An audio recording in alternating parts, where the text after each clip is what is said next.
नाशिकवरून मुंबईकडे निघालेल्या किसान मोर्चाला जिल्हाधिकाऱ्यांच्या आश्वासनानंतर अखेर स्थगिती। शासनाकडून सर्व मागण्या मान्य करत 3 महिन्यात मागण्या पूर्ण करण्याचं आश्वासन।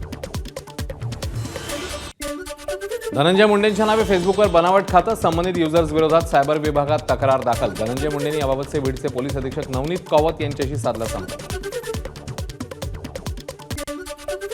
गडचिरोलीमध्ये लाहेरीच्या शासकीय आश्रमशाळेत 70 विद्यार्थ्यांना अन्नातून विषबाधा। विद्यार्थ्यांवर रुग्णालयामध्ये उपचार सुरू। जेवण घेतल्यानंतर एका विद्यार्थ्याला पोटदुखीचा त्रास। अहिल्यानगरच्या श्रीरामपूर तालुक्यातील गळनिंब येथील जिल्हा परिषद शाळेच्या शासकीय जागेची बनावट कागदपत्रांच्या आधारे परस्पर विक्री। 29 वर्षांनी न्यायालयाच्या आदेशानुसार 5 जणांविरोधात गुन्हा दाखल।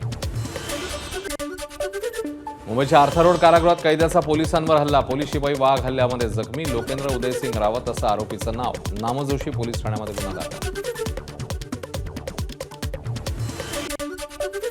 पंढरपुरात 4 लाख भाविकांच्या उपस्थितीमध्ये माघी यात्रा। माघी एकादशी निमित्ताने श्री विठ्ठल रुक्मिणी मातेची नित्यपूजा संपन्न।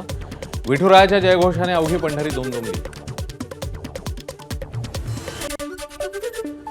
26 जानेवारी प्रजासत्ताक दिनानंतर बीटिंग द रिट्रीट सोहळ्याने प्रजासत्ताक दिनाच्या उत्सवाची सांगता। लष्करी वारशाच्या सामर्थ्याचं दर्शन। राष्ट्रपतींच्या उपस्थितीत पार पडला सोहळा।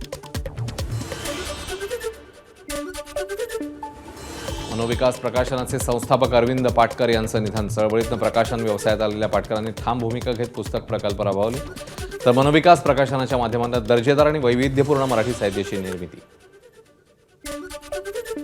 अमेरिकेमध्ये कोलंबिया व्हेनेझुएला सीमेवर अपघात। विमानातल्या सर्व 15 जणांचा मृत्यू। मृतांमध्ये कोलंबियाच्या एका खासदाराचाही समावेश। कोलंबियाच्या राष्ट्रपतींकडून अपघाताबद्दल शोक व्यक्त।